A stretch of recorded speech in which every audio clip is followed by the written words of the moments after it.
Ano? Nasa kamay nila si Kaloy? Gulat na wika pa ni Lolo Fabian.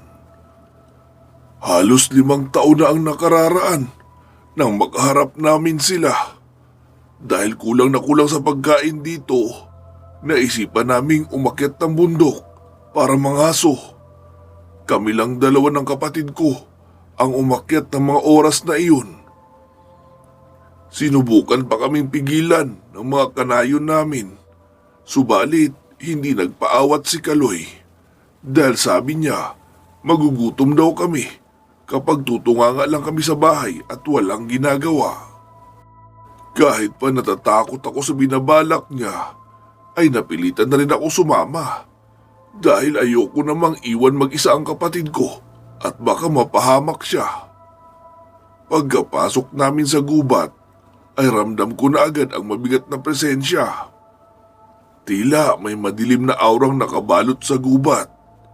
Alam kong pinagmamasdan lang nila kami mula sa mga sulok.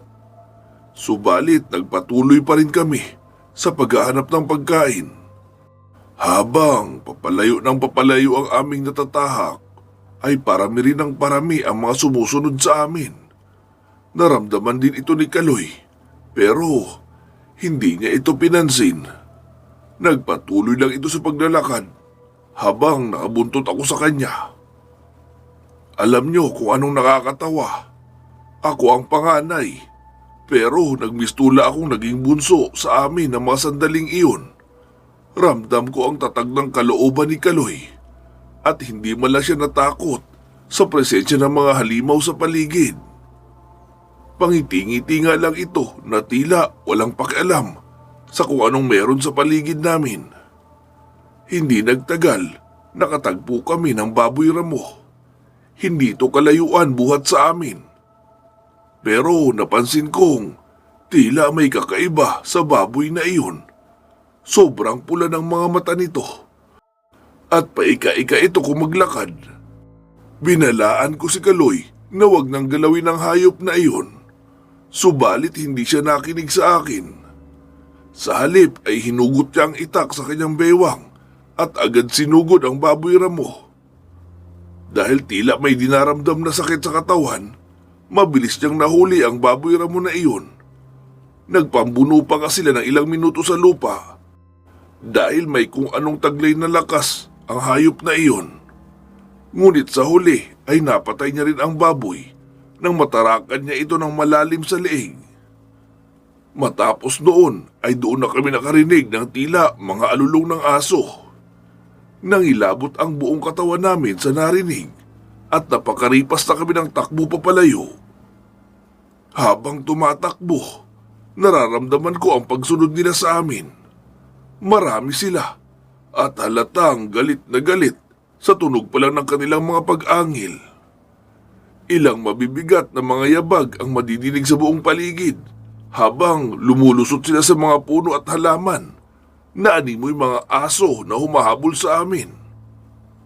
Nabalot ng walang humpay na kaluskos at pagaspas ng mga paa nila sa walang tigil naming habulan ang kakahuyan. Takot ako ng mga oras na iyon, pero sinabihan ako ni Kaloy na magpakatatag at magpatuloy lang sa pagtakbo. Pagod na ako pero hindi pa rin ako huminto. Inisip kong makakaligtas din kami ng buhay kapag nakarating kami sa tulay. Alam namin na hindi mangangahas tumawid sa tulay na iyon ang mga nilalang dahil sa sobrang lakas ng agos ng tubig sa ilog. Ilang metro na lang ay malapit na naming marating ang tulay. Subalit, hindi namin naisip na may magaganap palang trahedya sa pagdating namin sa tulay. Isang maliit na puno ang bigla na lang natumba ng kusa at nadaganan noon si Kaloy. Dali-dali kong nilapitan ang kapatid ko at tinulungan. Subalit, naramdaman na lang namin na paparating na ang mga halimaw. Kaya sa pagmamadali, ay mas lalo ko pang naidagan kay Kaloy ang puno. Tarantang-taranta na ako ng mga oras na iyon at hindi ko na alam ang gagawin. Nanginginig na ako sa takot dahil ilang dipa na lang ang layo ng mga nilalang na iyon buhat sa amin. Pero nagulat ako sa mga sumunod na nangyari. Nang bigla na lang akong itulak ni Kaloy, sabay sinabihang umalis na. Naiyak na ako sa takot dahil maaaring mamatay ang kapatid ko kapag iniwan ko itong mag-isa roon. Ngunit ang nararamdamang takot sa dibdib ko ay bigla na lang naglaho nang ngumiti sa akin si Kaloy. Dito na dumaloy sa utak ni Waray ang alaala ng mapait na nakaraan sa buhay nila ng kanyang kapatid. Umalis ka na, kuya! Sige na! Hindi mo rin naman ako maililigtas kahit ano pang gawin mo! Pagtataboy pa ni Kaloy. Kaloy! Huwag mong gawin ito! Umiiyak na tugon ni Waray. Masaya ako, kuya, dahil hindi mo ako pinabayaan kahit dalawa na lang tayo sa pamilya. Masaya ako na naging kapatid kita. Alam mo, kuya, kung mabubuhay man ako muli, ikaw pa rin ang pipiliin kong maging kapatid. Napaluha ng husto si Waray sa mga sinabi ni Kaloy. Maya-maya pa ay dumating na ang mga nilalang at napilitan ng tumakbo si Waray papunta sa tulay. Dali-dali itong tumawid nang hindi tumitingin kay Kaloy. Pagdating sa dulong bahagi ng tulay, saka nilingon ni Waray ang kapatid at nagulat ito mula sa ipinakitang emosyon ni Kaloy. Umiiyak itong nakangiti sa kanya.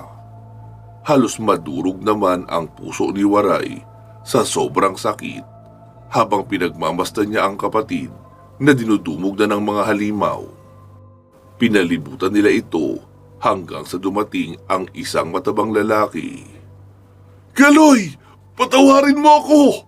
Hindi kita dapat iniwan! Sana naging matatag pa ako! Patawad kung naging duwag si kuya mo! Patawad, Kaloy! Sigaw ni Waray habang umiiyak ng nakaluhod. Napatingin sa kanya ang tila pinuno ng mga halimaw. Hinarap nito sa tulay si Waray. Hindi ko papatayin ang kapatid mo kung makikipagkasundo ka sa akin, bata. Uwi ka ng matabang lalaki. Ano? Makikipagkasundo? Napatayo bigla si Waray. Kuya, huwag kang makinig sa kanya. Tumakas ka na at huwag ka nang babalik dito. Hayaan mo na ako. Huwag kang magpapauto sa mga yan. Sigaw naman ni Kaloy. Talaga? Napatawa ng sarkastiko ang pinuno. Tinignan ni Waray si Kaloy. Nakadagan pa rin dito ang naputol na puno habang pinapalibutan siya ng mga halimaw. Naawa si Waray sa kalagayan ng kanyang kapatid. Mangangako ka bang bubuhayin mo ang kapatid ko kapag pumayag ako sa gusto mo? Seryosong wika ni Waray. Abay, oo naman. Hindi na siya makakaranas pa ng paghihirap. Lalakad siya sa panibagong yugto ng kanyang buhay. Ano, makikipagkasundo ka na ba? Nakangiting wika ng pinuno. Napabuntong hininga si Waray sa kaba. Ngunit desidido na itong tanggapin kung anuman ang gustong mangyari ng pinuno ng mga halimaw. Tumingin siyang muli kay Kaloy. Nakita niyang umiiling lang ang kapatid niya habang ito ay umiiyak. Nabagabag ng husto ang isip ni Waray. Nakabuo siya ng isang desisyon. Ito ang magiging kasunduan natin. Dadalhan mo kami ng pagkain buwan-buwan sa mismong pusod ng gubat na ito. Alam mo yun, di ba? Huwika ng pinuno. Naguluhan si Waray. Ha? Pagkain? Anong klaseng pagkain? Tanong pa nito. Dahil pinatay ng kapatid mo ang nag-iisa kong anak, buhay rin ang magiging kabayaran.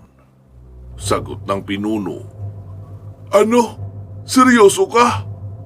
Nanlalaking mga mata ni Waray sa gulat. Pero mas nagulat siya nang lumapit ang pinuno kay Kaloy at binuhat ito na parang isa lang magaan na manika. Tumakbo palapit si Waray, ngunit napahinto din nang biglang lumingon sa kanya ang pinuno. Hanggat hindi ako nasisiyahan sa padala mo, hindi ko rin ibabalik sa iyo ang kapatid mo. Wika ng pinuno bago sila umalis sa lugar. Naiwang napaluhod si Waray. Natulala ito at hindi malaman kung ano ang gagawin. Inakala niyang mababawi na niya ang kapatid. Subalit hindi niya inaasahan na napakabigat pala ng hihilingin ng halimaw. Hindi pa siya nakakagawa ng anumang krimen sa tanang buhay niya, kaya't hindi niya alam kung paano iyon sisimulan. Umuwi siya ng bahay na malungkot at balisa. Nanghihina itong napaupo sa lamesa. Punong-puno ng pag-aalinlangan ang puso't isipan niya. Gayunpaman wala siyang magagawa, kundi sundin ang kagustuhan noong gabunan, alang-alang sa kaligtasan ng kanyang kapatid. Ngunit lingid sa kaalaman ni Waray, pinatay rin ang pinuno ng mga gabunan si Kaloy at kinain ang puso nito bago pa man makarating ang mga ito sa teritoryo nila bilang kabayaran sa pagkakapaslang sa anak niyang babae na nag-anyong baboy upang makahanap sana ng kanyang mabibiktima. Gamit ang itim na salamangka, gumawa ng kawangis ang pinuno upang lokohin si Waray para magawa nito ang mga bagay na hinihiling niya, tulad ng pagdadala ng mga tao sa pusod ng gubat. Sa paraang iyon, mabilis na hihina ang puwersa ng mga tao sa baryo, sapagkat wala nang makakasama ang albularyo sa pagsupil sa kanilang mga kauri. Madali na lamang nila itong mapapatay ng walang kahirap-hirap at mapapasakamay na nila ang lugar na siyang magiging tahanan ng mga binhing paglalaanan ng mga babaeng gabunan para sa susunod na henerasyon. Kaya naubos ang mga tao rito dahil sa kagagawan mo. Anong klaseng puso meron ka? Galit na wika pa ni Lolo Fabian. Hindi ko rin naman alam. Siguro, katulad lang din nila ako. Pero masasabi kong mas masahol nga lang ako sa mga halimaw na iyon. Tugon ni Waray habang nakatungo sa sahig. Nakaramdam tuloy ng awa si Edward sa matanda. Hindi mo ba naisip na baka patay na ang kapatid mo? Kung totoo ang ipinangako ng gabunan na iyon, bakit wala dito sa bahay mo si Kaloy ngayon? Saad naman ni Lolo Fabian. Nakikita ko siya palagi. Buhay siya. Nakikita ko siya sa tuwing nagdadala ako ng tao sa kanila. Pinapakita nila sa akin si Kaloy. Doon ko lang siya nakakasama. Sagot ni Waray. Kalokohan! Imposibleng buhay pa siya! Sa ginawang kasalanan ng kapatid mo, siguradong hindi nila yun bubuhayin pa. Masasama sila! Wala silang pinapalagpas, lalo na't anak mismo ng Supremo ang nagawa nyo ng mali. Huwag mo nang isiksik sa utak mo na magkikita pa kayong muli ni Kaloy dahil malamang gumawa lang sila ng kawangis niya para maging sunod-sunuran ka sa gusto nila. Saad ng albularyo. Natigilan si Waray. Hindi totoo yan. Hindi papatay si Kaloy. Buhay siya. Kitang-kita ng aking dalawang mata. Sinungaling ka! Sinungaling ka! Nagwala na si Waray at biglang sumugod kay Lolo Fabian.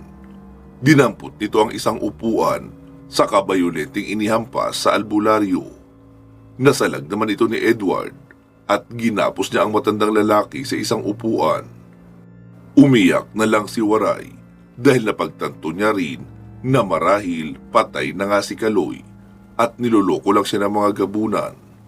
Sa tagal ng panahong dumaan, imposible ngang buhay pa ito. Ang galit at pagkasuklam naman na nararamdaman ni Lolo Fabian ay napalitan ng awa dahil sa nakakaawang sitwasyon ni Waray. Naisip ni Lolo Fabian na sa kabilang banda ay hindi niya rin pwedeng sisihin si Waray dahil nagawa lang naman niya ito para sa kapakanan ng kanyang kapatid. Ngunit hindi niya nga lang inaasahan na aabot sa ganito ang lahat. Matapos mapakalma ay pinaupo sa lamesa ni Edward si Waray at inabutan ng tubig. Magang-maga ang mga mata ng matanda sa kakaiyak, kaya mas lalong naawa ang maglolo sa kanya. Seryoso ang muka ni Lolo Fabian nang hinarap niyang muli si Waray. Huwag kang mag-alala, Waray. Ililigtas natin ang kapatid mo kung totoo mang buhay pa siya hanggang ngayon. Pero kapag napatunayan ko sa iyong patay na si Kaloy, tatanggapin mo ba ang katotohanan na wala na siya sa mundong ito? Wika ni Lolo Fabian. Umangat ang tingin ni Waray sa kanya at bahagyang tumango ang matanda. Oo naman, tatanggapin ko kahit masakit. Matagal na rin akong nagdurusa. Gusto ko nang makalaya. Kapag nangyari iyon, hindi na ako muli mag-aalala pa. Sagot ni Waray. Tumayo ang albularyo mula sa pagkakaupo. Pues, iyon ang gagawin ko. Apo, magpahinga ka na muna. Kagabi ka pa walang tulog. Kami na muna ang bahala rito. Kailangan mo ng sapat na lakas para sa matinding bakbakan na kakaharapin natin. Siguradong dadalaw silang lahat dito at magkakaroon ng kasiyahan para sa magaganap na hapunan. Litanya pa ni Lolo Fabian kay Edward. Naiintindihan ko po. Sagot naman ng binata. Gamitin mo na ang silid ni Kaloy. Mas makakatulog ka ng maayos doon. Sambit naman ni Mang Waray na biglang nabuhayan dahil sa pakikipagtulungan ni Lolo Fabian sa kanya. Tumango lang si Edward at pumasok na sa silid ni Kaloy. Gumawa naman ng mga pangontra sina Lolo Fabian at Waray upang hindi agad makapasok ang mga aswang sa kanilang pamamahay. Nagsabit ng iba't ibang klaseng botelya si Lolo Fabian na may mga lamang halaman at orasyon sa bintana at pintuan na maaaring daanan ng mga aswang kung sakaling mga silang pumasok sa bahay. Binakuran niya ang bawat sulok at nagsindi ng mga kandilang pula upang mapalakas ang pangontra. Nagtulungan ang dating magkaibigan sa paggawa nito na di nagtagal ay natapos rin nila agad. Matapos nito, naghanda ng hapunan si Waray upang may mapagsaluhan silang dalawa. 3:00 pa lang ng hapon ay kumain na sila dahil pagpatak ng 6:00 ay dito na magsisimula ang kanilang kalbaryo. Habang kumakain, sinilip ni Lolo Fabian ang nangyayari sa labas pero wala ito makitang gumagalaw at napakatahimik ng paligid. Wala ring maski isang naglalakad o dumudungaw man lang sa bintana. Dahil dito, naisip ng albularyo na baka naghahanda ng mga ito para sa mangyayaring kasiyahan mamayang pagsapit ng gabi. Biglang napansin ni Lolo Fabian ang nakatayong lalaki sa may tabi ng isang malaking puno. Hindi ito kumikibo at diretso lang nakatitig ang mga mata sa bahay. Hindi gaanong matalim ang titig nito na tila ipinapakita pa kay Lolo Fabian ang kasabikang tinatamasa sa kanyang mukha. Hanggang sa biglang nagtama ang paningin nilang dalawa. Hindi umiwas ng titig ang albularyo. Matalim niyang tinitigan ang lalaki hanggang sa mapangiti ito bigla. Sino ba ang lalaking yan? Tanong ni Lolo Fabian kay Waray. Napasilip agad sa bintana ang magsasaka. Si Abando yan. Nauutal na wika ni Waray. Abando? Pero hindi siya mukhang supremo. Mukha lang siyang mayabang at madaldal na tao. Ani Lolo Fabian. Tama ka. Hindi nga talaga siya ang pinuno. Subalit kinakatakutan naman siya ng iba dahil kilala siyang walang puso. Winawarak niya ang katawan ng biktima gamit ang maliit niyang lagari na daladala niya palagi upang kainin ang mga laman loob nito. Pinaparamdam niya sa lahat na siya ang pinakawalang awa sa mga gabunan. Litanya pa ni Waray. Napaurong ito papalayo ng bintana nang tinignan siya bigla ni Abando na may kasamang ngiting aso. Mukhang may saltik din pala sa lahi ng mga gabunan. Dapat sa mga ito dinadala sa Mandaluyong para mabigyan ng leksyon Nakuha pang ngumiti ng loko. Inis na wika pa ni Lolo Fabian sabay sara ng bintana. Nabibwisit lang ito sa mga titig at ngiti ng gabunan sa kanya, pero hindi maiwasang makuryus ng albularyo kung sino talaga ang supremo ng mga gabunan. Sa pagkakaalam niya, nakalaban na din ito ni Mang Gardo, ang supremo rin ng mga bangkilan dahil sa agawan ng teritoryo. Ngunit sa laban na iyon ay natalo ang mga gabunan dahil mas kabisado ng mga bangkilan ang mismong baluarte nila. Dito rin unang nakitang nagtulungan ang dalawang hindi nagkakaunawaang angkan, sapagkat kung matatalo sila sa laban ay katapusan na ng kanilang buong lahi. Mabuti na lamang ay nagkaisa ang dalawang angkan at nanalo. Kung hindi, ay mabubura na sa mundo ang pag-iral ng mga bangkilan. Kinagabihan, habang mahimbing na natutulog sa silid, nang gisingin ng malakas na ingay si Edward na nagmumula sa labas ng bahay. Bumangon ito kaagad at lumabas ng kwarto upang alamin kung anong ingay ang kanyang naririnig. Dito ay sumalubong sa kanya ang madilim na paligid. Nakapatay lahat ng gasera at wala itong makita o maramdaman na anumang gumagalaw. Nangangapa sa paglalakad si Edward. Pagkarating sa maliit na sala ay napansin niya ang dalawang bulto ng tao na nakatalikod habang nakasilip sa mga siwang ng bintana. Napabuga ng hangin si Edward sa kaba nang mapagtantong sina Lolo Fabian at Waray lang iyon. Inakala niya pang may nakapasok na sa bahay, pero halatang may pinagmamasdan ang dalawa sa labas. Dahan-dahan ang ginawang paglapit ni Edward sa dalawang matanda nang may marinig siyang boses ng lalaki na nagsasalita sa labas. "Magandang gabi sa inyo, mga mahal naming panauhin. Taos puso kaming nagpapasalamat sa inyong pagdalaw sa aming munting baryo. Nagkaroon ng kakaibang saya ang aming mga puso dahil hindi na muli kaming malulungkot. Ang mga dayuhang kagaya nyo ay dapat talaga na pasalamatan. Kayo ang nagbibigay sa amin ng lakas. Sige, simulan na ang pagdiriwang mga kasama." Sigaw ni Abando sa labas ng bahay. Agad nang pinatugtog ang mga tambol at ilang instrumento upang simulan ang kasiyahan, habang inaakay ng mga kalalakihan ang kanilang mga kapareha papunta sa harapan ng lamesa upang sila ay isayaw. "Anong ingay yun?" Pagtatakang tanong pa ni Edward nang makalapit kina Lolo Fabian at Waray na nasa bintana. "Pagmasdan mo na lang, tanong ka pa ng tanong dyan," sagot naman ni Lolo Fabian. Dahil dito sumilip si Edward sa mga siwang ng bintana at nagimbal siya nang makita ang napakaraming tao na nagtitipon sa mismong harapan ng bahay ni Waray. May 4 na lamesa siyang nakikita sa gitna ng mga nagsasayawan. Halo-halo ang kanyang mga nakikita. May mga bata, dalaga, binata, at pati matatanda ay nakikisabay rin sa bawat indak ng musika. Ang iba naman ay abala sa pagpapainit ng tubig sa may kawa.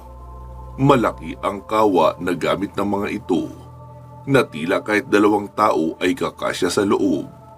Nagpapatalas din ng itak ang ilang matatandang lalaki para sa gagawing pagtatadtad sa mga katawan. Tila nagdiriwang lang ng fiesta ang mga ito sa ginagawa nilang pagsasaya. Pambihira. At tayo talagang gagawin nilang panghanda sa kanilang pagdiriwang. Mga hayop ang mga tuwa, mga walang puso. Bulalas ni Edward sa galit. Ngayon lang nila ginawa ito dahil napaka-espesyal ng araw na ito para sa kanila. Sambit naman ni Waray. Ha? Bakit? Dahil ito ang mismong araw kung kailan nila nakubkob ang baryo. Gabi rin noon nang mapatay nila ang albularyo. Hindi na nakapagtatakang punong-puno ng kasiyahan ang kanilang mga puso. Mukhang inaasahan talaga nila na hindi tayo lalabas. Kaya sila na mismo ang nagpasyang lumapit rito. Wika ni Lolo Fabian. Natigilan sila nang may maramdamang malalakas na kalabog mula sa bubungan. Teka, ano yun? Tanong ni Edward sa lolo niya. Di, ang mga kakampi nilang Tik-Tik. Inaasahan ko na ang pagdating nila rito. Sila ang magiging susi para mapasok tayo ng mga gabunan. Paliwanag ni Lolo Fabian. Magagawa ba nilang sirain ang bubungan? Tanong naman ni Waray na nagsisimula ng manginig sa takot. Wala kang dapat alalahanin, Waray. Matibay ang ginawa kong harang, kaya hindi nila ito masisira. Tugon ng albularyo.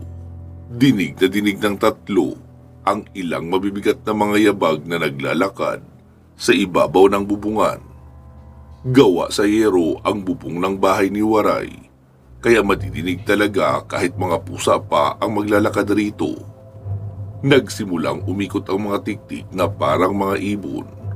Halatang naghahanap ang mga ito ng magandang pwesto para pagbutasan. Noong makahanap ng tamang pwesto, ay sabay-sabay nang binutas ng mga tiktik ang manipis na bubong gamit ang matulis nilang mga kuko. Pero nagulat ang mga ito nang isang tila pader ang humarang sa matulis nilang mga kuko at ito ay nangaputol. Nagtaka naman si Abando sa nangyayari sa itaas nang marinig ang hiyawan ng mga tiktik. Kasunod nito, nagsitalunan ang mga ito paibaba. Kita ni Abando ang nabaling kuko sa kamay ng mga tiktik. Habang iniinda ang matinding sakit at kirot, nag-usok sa galit ang gabunan nang mapagtantong hindi ordinaryong tao ang dalawang dayo. Nag-utos ito sa mga kasama na pasukin ang bahay. 10 kalalakihan ang lumapit sa harapan ng bahay at sabay-sabay nagpalit ng anyo bilang mga gabunan. Kunin niyo na ang mga iyan at ilabas dito! Sigaw ni Abando at magkakasunod na tumalon na tila mga asong lobo papunta sa pinto at bintana ang mga tauhan. Subalit tumalsik lang ang mga ito papalayo nang masilo ng ritual na ginawa ng albularyo sa paligid ng bahay. Animoy mga langkang lumipad ang mga gabunan at bumalandra sa mga punong nasa malapit. Gulat at hindi makapaniwala si Abando. Anong nangyari? Tanong pa nito sa sarili. Ilan sa mga tauhan niya ang bumagsak at tila hindi na makatayo.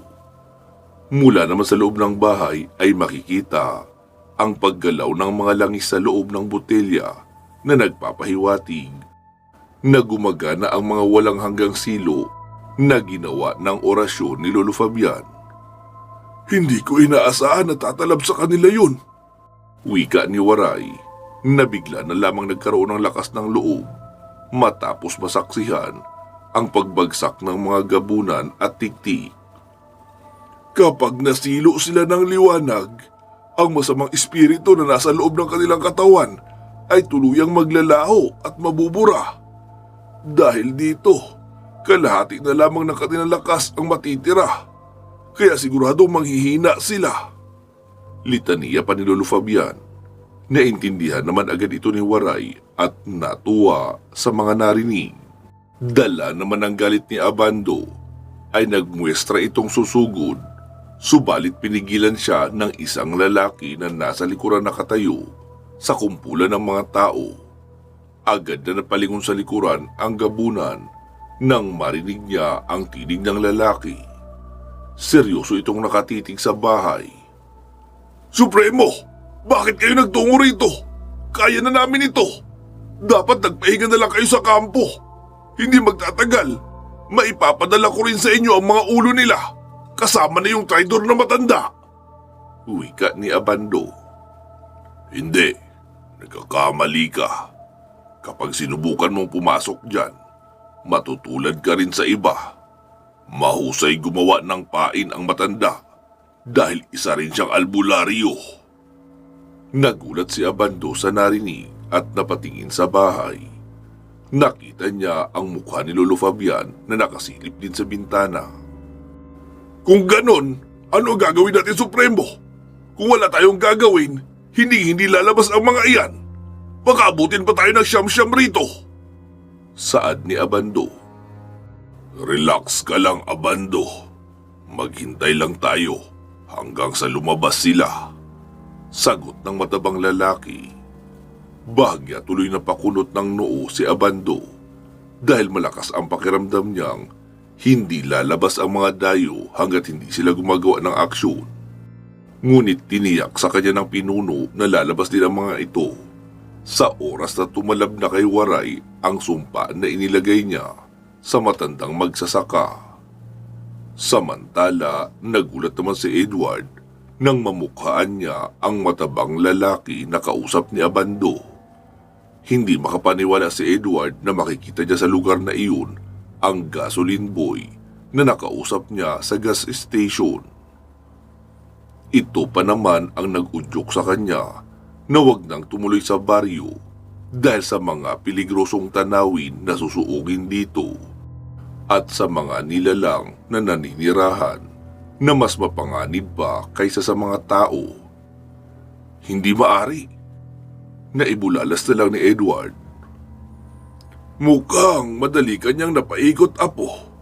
Subalit inaasahan ko nang magagawa niya yun sa'yo dahil ang mga gabunan ay magaling rin magtago ng kanilang pagkatao. Hindi mo mapapansin na mga halimaw sila dahil sa husay nilang magpanggap. Wika ni Lolo Fabian. Pero paano po nangyari yun, Lo? Imposible. Wala sa itsura niyang pagiging aswang. Sinabihan niya pa nga ako na wag nang tumuloy, di ba? Dahil mapapahamak lang daw ako kapag pumunta ako rito. Magulo pa rin ang isip ni Edward. Dahil binulag ka niya, Apo. Lihim kanyang inurasyonan gamit ang itim na salamangka para malito ka, tulad ng ginawa niya rin kay Waray. Pinagmukha kanyang tanga. Hindi mo ba naisip na hindi pala tao ang kaharap mo? Tanong ni Lolo Fabian. Hindi po, kasi noong sandaling kausap ko siya, hindi naman ito maligalig kumilos at wala siyang pinapakitang senyales ng pagiging kakaibang uri ng nilalang. Normal lang siya makipag-usap, pero medyo nawiwirduhan lang ako sa sinabi niya bago umalis. Tugon ng binata. Sa palagay ko, mukhang patuloy pa rin siguro sa paggamot ang mutya sa mga sugat mo sa loob ng iyong katawan. Kaya hindi ito nakakapagbigay ng babala sa iyo. Magaling rin ang tiyempo niya. Tinaon niyang abala ang mutya kaya hindi mo ito agad napansin. Marahil, hindi lang pisikal na uri ang tinataglay ng matabang yan, kundi nagtatangan din siya ng isang anting-anting kagaya mo. Teorya pa ng albularyo. Nabigla naman si Edward. Kung ganun, antingero din siya. Saad ng binata. Hindi ko lang alam kung ito ba ay mahinang klase o nanggagaling sa mataas na uri. Saka natin malalaman kapag nakaharap na natin siya. Waray, hindi ba't siya ang tumatayong supremo nila dito? Wika pa ni Lolo Fabian. Oo, ang pangalan niya ay Dante. Siya ang pinuno nila. Pero ano mo ito nalaman? Gulat na tanong ng magsasaka. Dahil ito lamang ang bukod tanging mayroong kulay ang buhok na naghahalo ang puti at itim. Ang mga pinuno ay nagtataglay ng pambihirang lakas dahil sa kanilang puti na buhok, habang ang itim naman ay siyang nagbibigay ng karunungan sa kanila upang hindi magkamali sa mga bagay-bagay tuwing kailangan nilang magdesisyon. Diretso, walang palya, hindi kagaya ng iba. Nakatuon ang atensyon nila sa mga bagay na gusto nilang makuha dahil ang mga nilalang na katulad nila ay mga ambisyoso. Paliwanag ni Lolo Fabian. Dito lang din napansin ni Edward na may puti pala sa buhok ng matabang lalaki. Inakala niya pang purong itim ang buhok nito dahil nakasuot ng sombrero, kaya hindi niya agad nahalata noong simula. Sa halip na mainis ay napangiti na lang si Edward dahil naisahan na naman siya ulit ng isang aswang. Maya-maya pa ay nagulat ang maglolo nang bigla na lamang mapaluhod si Waray sa sahig dahil sa matinding sakit. Napahawak ito kaagad sa magkabilang gilid ng ulo dahil pakiramdam niya parang binibiyak ng matulis na bagay ang loob ng kanyang bungo. Anong nangyayari sa inyo, Mang Waray? Bakit kayo nagkakaganyan? Hindi maiwasang mabahala ni Edward dahil nangingisay na sa sahig ang matanda sa matinding kirot na nararamdaman niya sa loob ng kanyang ulo. Halos malupasay na rin niya ang buong sulok ng bahay, sanhi ng matinding sakit na pinaparanas ng sumpang nakabaon sa loob ng kanyang katawan. Tumutulo na rin ang laway nito at tumitirik ang mga mata. Sa itsura niya ay para siyang nalason o kaya naman inatake ng sakit na epilepsy. Hindi ko na kaya! Nagsisigaw na si Waray dulot ng hindi makaya ng sakit. Napangiti naman sa labas ng bahay si Dante dahil unti-unti na ring umaayon sa kanila ang plano. Napatingin sa kanya si Lolo Fabian. Hindi magtatagal, lalabas din sila upang makipagkasundo. Gustong gusto ko pa naman na nakikipagkasundo. Nabubuhay ang dugo ko. Sabi pa ni Dante. Napaalulong naman sila Abando dahil sa nalalapit na katapusan ng tatlo. Tila nangangati na ang buong katawan niya sa matinding pakikipaglaban. Hindi na ito makapaghintay na makatay ang tatlo na kinakasabikan ng kanyang katawan. Mukhang tinaniman niya ng sumpa si Waray. Sambit ni Lolo Fabian nang suriin niya ang matanda. Bumabaluktot na ang katawan nito at ang mga buto ay dinig na dinig ni Edward na naglalagutukan. Parang mababali na ang katawan nito sa ginagawang pagwawala dahil sa sakit. May magagawa ho ba kayo sa kanya, Lo? Tanong ni Edward na lubos na nag-aalala sa kalagayan ni Waray. Hindi ko masasabi, Apo, dahil matagal na itong naitanim sa kanyang katawan. Kaya kumapit na talaga ito ng todo. Maikling paliwanag ni Lolo Fabian. Kung ganun, anong mangyayari sa kanya? Pagiging halimaw rin ba siya katulad nila? Halos hindi na mapakali si Edward sa pag-aalala para sa matandang magsasaka. Hindi ganun yun, Apo. Mukhang nakahumalingan na ng mga gabunan ang paggamit ng ganitong estilo.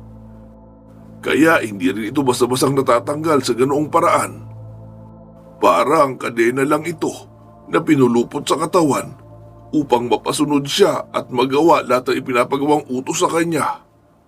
Kumbaga, para siyang puppet na kinokontrol na lamang dahil nasa ilalim na ito ng kapangyarihan ng aswang. Tugon ni Lolo Fabian kay Edward. Paano natin maaalis ito, Lo? Tanong namang muli ni Edward. Isa lang ang paraan. Tapusin ang mismong Supremo na siyang nagbigay ng sumpa. Sagot ni Lolo Fabian. Tumayo naman si Edward upang harapin ang sandamakmak ng mga aswang sa labas. Tumayo rin si Lolo Fabian para sana pigilan pa ang apo, pero hindi na ito nagpaawat. Nagdive na ito sa mismong bintana, kung saan nagpulasan kaagad ang mga aswang sa gulat. Nang makalapag ang binata sa harapan nila, napangiti naman si Dante at Abando sa paglitaw ng binata.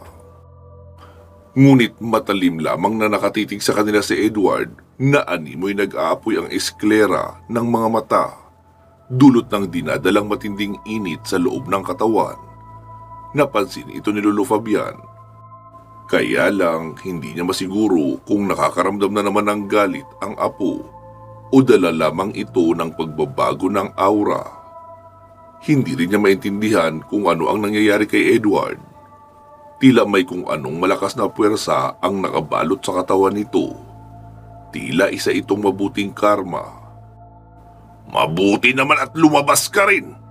Akala ko magtatago ka na lang sa loob na parang asong duwag. Ani Ubando. Magsisisi kayo sa ginawa nyo. Sagot lang ni Edward.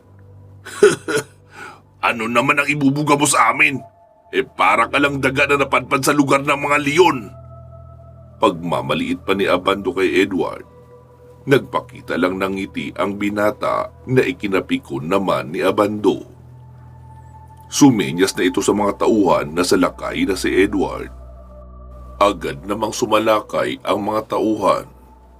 Tumilapon ang 3 gabunan palabas ng bakuran dahil sinalubong rin sila agad ni Edward. Lamog-lamog ang mga mukha ng mga ito. Nasyak naman ang lahat, pati na ang pinunong si Dante. Samantalang nakadama ng galit si Abando at nag-utos pa ito sa iba. Lumusob pa ang 5 gabunan. Nagmaneuver sa kaliwa si Edward, sabay nag-cartwheel sa ere. Magkakasunod na tinamaan ng sipa ang mga kalaban na pare-parehong bumagsak ng nakatihaya. Lahat ay puno ng pasa sa katawan at di na makatayo dahil sa matinding pinsala. "Buwisit ang lalaki ito! Sino ba kasi ito?" Sambit ni Ubando na galit. Nag-utos muli ito sa mga tauhan. Subalit biglang nag-dive si Edward sa lamesang nasa gilid lamang ng mga tauhan ni Dante. Nilabas niya ang buntot pagi na itinago niya sa kanyang damit. Hinataw niya ang mga ito sa katawan habang nasa ere pa siya. Parang hiniwa ng matalas na patalim ang mga gabunan nang matuklap ang kanilang mga balat. Nangisay sila nang makaramdam ng kakaibang init sa katawan. Bumagsak naman sa lupa si Edward sabay gulong patungo sa puno. Sinundan pa siya ng iba pang mga gabunan. Subalit mabilis bumalik si Edward at sinalubong ang mga ito ng latigo. Sunod-sunod na hataw ang tinamasa ng mga gabunang aswang. Tila nag-apoy ang ilang mga bahagi ng kanilang katawan at bumagsak sa lupa na nangingisay. Sumugod bigla si Edward sa mga gabunang pumaikot sa kanya. Nagtilamsikan ang mga dugo ng mga kalaban sa lupa. Halos magsabay-sabay na nangatumba ang mga ito na hindi malang nakaporma. Mabilis nagdash si Edward at lumusob ito papalapit sa ilang nakatungangang gabunan. Sinuntok niya sa sikmura ang isang kalaban sa kanan at kasunod na sinipa naman sa dibdib ang kalaban sa kaliwa. Sinubukan siyang yakapin ng isa na nasa likuran pero iniwasan ito kaagad ni Edward. May isa pang umatake kay Edward at kinalmot siya ng mga kuko nito pero nahawakan ni Edward ang kamay ng gabunan sabay pinilipit ito at nagpadala ng sipa sa mukha. Tumalsik ang kalaban papunta sa mga kasama at sabay silang nabuwal sa lupa. Nakalapit naman ang isa pang kalaban. Sinunggaban nito si Edward pero yumuko ang binata at sinuntok ng ilang beses ang bodega. Sabay nag-swing ng isang sipa papunta sa dibdib ng aswang na iyon. Bumulagta ang gabunan na bali ang ribs sa katawan. Napatunganga na lamang ang iba sa bilis ng binata. Hinampas ng latigo ni Edward ang mga ito at napuruhan ang mga tauhan ni Dante. Sinubukan naman si Edward na sakmalin ng 2, subalit umikot ang binata at sinipa ang mga ito sa mukha. Ilang beses pang sumirko sa ere ang 2 gabunan bago bumagsak ang mga ito sa lupa. Nagtangka pa silang bumangon subalit hinataw sila ng buntot ng pagi ni Edward. Parehong nangisay ang 2 dahil sa sobrang sakit. Bagamat walang mga sinabi ang mga tauhan ni Dante, nag-utos pa muli si Abando na sugurin si Edward. 6 pa na mga gabunan ang sabay-sabay na umatake. Nagtapo ng kalmot ang isa pero natapik ito ng binata sabay distansya. Sinundan siya ng kalaban, subalit agad winasiwas ni Edward ang buntot pagi at napaungol na parang aso ang gabunan. Tumalon naman ang 2 pa. Sinabayan din ito ng pagtalon ni Edward at winasiwas ang buntot ng pagi sa ere. Parehong napaungol ang 2 aswang at bumagsak sa lupa na nangingisay. Halos hindi naman maipikit ni Lolo Fabian ang kanyang mga mata na nakamatyag sa kanyang apo. Parang hindi na si Edward ang napapanood niya. Mas lalo itong bumilis at mas lalong naging maliksi. Kaya naman, hindi tuloy masundan ng mga kalaban ang galawan niya. Nagmistulang ipo-ipo ang binata na niragasa ang mga gabunan. Sa dami ng sumugod sa kanya ay wala man lang nakatama kahit isa. Maging si Dante ay bahagyang napahanga rin sa husay na ipinakita ni Edward liban kay Abando, na tuloy lang na nangingit-ngit sa galit dahil sa pagpapakitang gilas ng binata. Sa loob lamang ng ilang minuto, ay halos mahigit sa 20 na ang bumagsak sa kamay ni Edward na pawang hindi na makabangon dahil sa matitinding tinamong pinsala. Dahil dito, nagpasya na si Abando na siya na mismo ang haharap kay Edward upang tapusin na ang nakikita niyang kayabangan nito. Masyado na kasi siyang nabibuwisit sa pagpapasikat ng binata. Porket napatumba mo sila, akala mo ba malakas ka na? Mahihinang nilalang lang ang mga nakaharap mo. Ngayon, matitikman mo ang tunay na lakas na isang gabunan. Kaya umanda ka, Totoy, dahil hindi na kita pagbibigyan. Ani Abando. Nag-fighting stance ito habang nakaharap kay Edward. Tumingin saglit si Edward sa nakapaligid ng mga tauhan. Dahan-dahan ang mga iyon na umaatras upang bigyang lugar ang laban nilang dalawa ni Abando. Nanunood lamang si Lolo Fabian sa binata. Hindi niya maiwanan si Waray sa bahay dahil baka bigla itong magwala at lumabas at makuha pa ng mga kalaban. Samantala, sa halip na makialam ay nanood lang din si Dante na sumamang pumagilid sa tabi ng mga tauhan niya. Mas gusto niyang mapanood ang magiging laban upang malaman niya kung hanggang saan ang ibubuga ng binatang dayo. Nagsimula rin mag-fighting stance si Edward, subalit bigla na lamang sumugod si Abando. Sa bilis nito ay nahawakan kaagad niya ang ulo ni Edward at pinilipit ito. Mabilis na nag-backflip si Edward paatras sa ere para hindi mabali ang buto niya sa leeg at sinipa sa dibdib si Abando. Nasalo naman ni Abando ang paa ng binata at ito naman ang kanyang pinilipit. Subalit bago pa man makalapag sa lupa ay naiwas-iwas na kaagad ni Edward ang buntot pagi at tinamaan ang sikmura ni Abando. Napunit ang damit ng lalaki at napaatras ito, pero ngumiti lang kay Edward. Kulang pa ang ginawa mo, Totoy. Hindi mo ako basta mapapatumba gamit ng ang maliit na latigo na yan. Puro lang padapis ang magagawa niyan eh. Ay, nakakabagod ka palang kalaban. Pagmamayabang pa ni Abando. Ngunit makalipas lamang ang ilang segundo ay nakaramdam siya ng matinding kirot sa kanyang tiyan. Nagulat ito nang makita ang malaking sugat sa tiyan niya malapit sa dibdib. Napatingin ito sa sandata ni Edward at napansin na mas humaba ang mga tinik sa bahaging dulo noong buntot pagi. Nanlaki ang mga mata ni Abando na di makapaniwala. Paano nangyari to? Anong ginawa mo? Tanong pa ni Abando. Winasiwas ni Edward ang buntot pagi sa ere. Ngayon ko lang din nalaman ito. Humahaba palang buntot pagi sa tuwing nakakasipsip ng dugo. Hindi ko alam na may buhay din pala ito. Wika ni Edward na kalmado lang na nagsasalita. Mas lalong nanlaki ang mga mata ni Abando sa natuklasan. Maging si Dante ay nagulat din dahil ngayon lang din niya nalaman ang tungkol sa bagay na iyon. Ni hindi sumagi sa isip niya na masyadong delikado pala ang buntot ng pagi sa mga nilalang na walang dinadalang agimat o proteksyon sa katawan. Malas lang ni Abando dahil wala siya nito. Tama, Apo. Nalaman mo rin sa wakas ang sikreto ng buntot pagi. Sinisip-sip nito ang dugo ng aswang upang patuloy na lumakas at mabuhay. Kaya maituturing na mas hayok pa sila kaysa sa vampira. Ang dugo ng mga aswang ang nagsisilbing pagkain ng buntot pagi na iyan. Mahinang wika pa ni Lolo Fabian.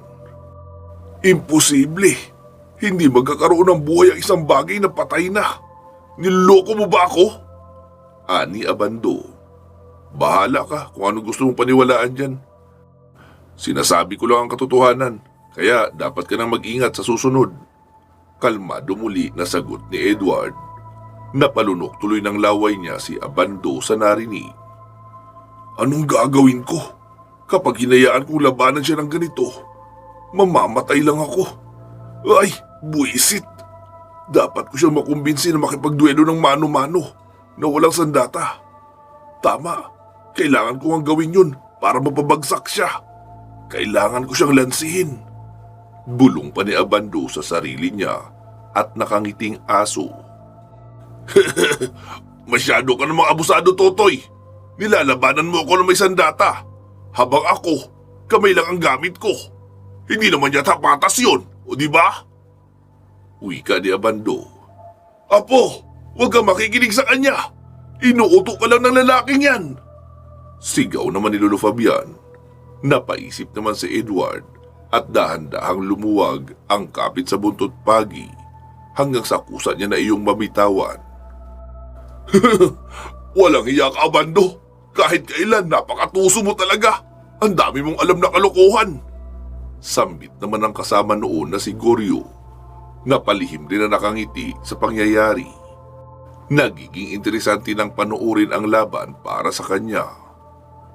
Mabuti at pumayag ka rin.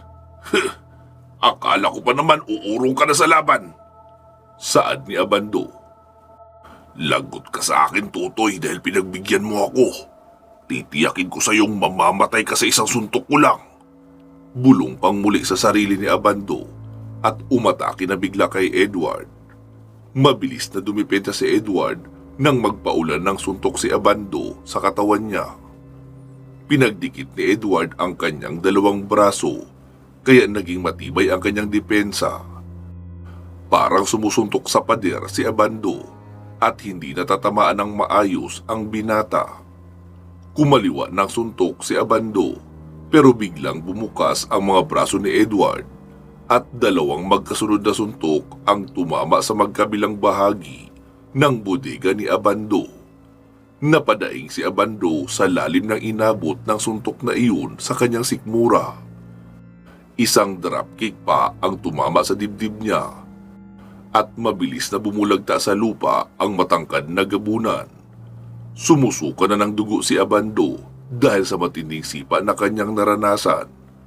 Para itong hinampas ng malaking troso at sumisikip na ang dibdib niya. Bagamat nanghihina ay bumangon pa rin si Abando para ituloy ang laban. Ayaw niyang magmukhang mahina sa harap ng kanyang angkan. Nagharap muli ang dalawa at umatake sa isa't isa. Kasing bilis ng kidlat na nagkalapit sila at sabay naghagisan ng malalakas at mabibigat na atake. Subalit ang kanina'y minamaliit at pinagtatawa ng si Edward ay ang siya na mismong lumalamang at nagdidikta ng laban. Pinilit sumabay ni Abando sa rumaragasang kamao na nagbabakasakaling mabaligtad ang resulta ng kanilang duelo. Subalit tinatanggap lang niya ang mabibigat na suntok ni Edward na tumatama sa iba't ibang parte ng kanyang katawan. Napaatras si Abando na tila naguguluhan. Hindi niya maintindihan kung bakit tila nangangamote siya sa laban niya ngayon. Lahat ng ibinabato niyang atake ay nasasalag o di kaya naiiwasan lang ng binata. Tila ba nababasa nito ang lahat ng kanyang kilos at mga galaw? Ngunit lingid sa kaalaman ni Abando, sinusundan lang ni Edward ang kilos ng mga mata niya. Dahil dito, nagagawa nitong kontrolin at diktahan ang bawat ibatong atake ni Abando. Nagngit-ngit sa galit si Abando. Sumugod ito ng napakabilis papunta kay Edward. Sabay pinakawalan ang barrage ng mga suntok. Sinasabayan niya din ito ng sipa at kalmot. Subalit hindi umubra ang pagiging mabagsik ng gabunan, kaya isang matinding gulpi din ang inabot niya sa batang nag-uumpisa palang makilala. Sa mabilis na counter na ginawa ni Edward ay ilang mabibigat na atake uli ang tumama kay Abando na hindi malang nasundan ng kanyang mga mata. dahil ito sa mga suntok na paiba-iba ang anggulo at mga kombinasyon na malakidlat sa bilis. Ano itong nangyayari? Bakit nahihigitan niya ang bilis ko? Dahil ba ito sa agimat na dala niya? Tulalang bulong ni Abando sa sarili. Litong-lito pa rin siya sa nangyayari. Nilabas niya ang maliit na lagari niya upang gamitin na sa laban, pero hindi niya namalayan ang pagdash ni Edward. Biglan nanlaki ang mga mata ni Abando nang makalapit kaagad si Edward sa kanya nang hindi niya napansin. Isang pamatay na suntok ang tumama sa dibdib ni Abando, kaya bumagsak siya at hindi na nakatayo pa. Halos mabutas ang katawan ni Abando sa lakas ng suntok na tinanggap. Napasuka ito ng dugo at tuluyan ng binawian ng buhay.